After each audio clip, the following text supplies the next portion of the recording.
اے اللہ، تیرا شکر ہے کہ تو نے رمضان جیسی عظیم نعمت عطا کی۔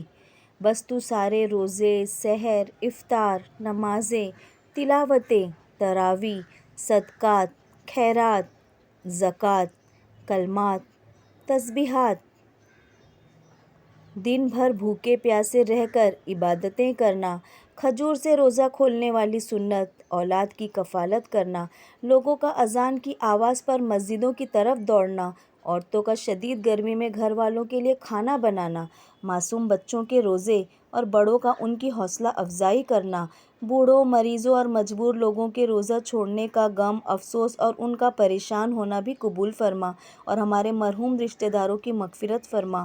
اے اللہ، رمضان میں رحمت، مغفرت، جہنم سے رہائی کا تیرا وعدہ ہے، یہ تینوں انعام عطا فرما اور رمضان بھر جتنی دعائیں مانگی ہیں وہ تمام دعائیں قبول فرما۔ آمین۔ اور ہم سب کی مغفرت فرما، ہم سب پہ رحمت فرما۔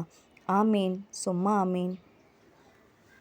آپ سب کو میری طرف سے عید کی خوشیاں مبارک۔ اللہ تعالیٰ آپ کی زندگی کا ہر دن عید جیسا بنائے اور ہر رات شب برات جیسی بنائے۔ آمین ثم آمین۔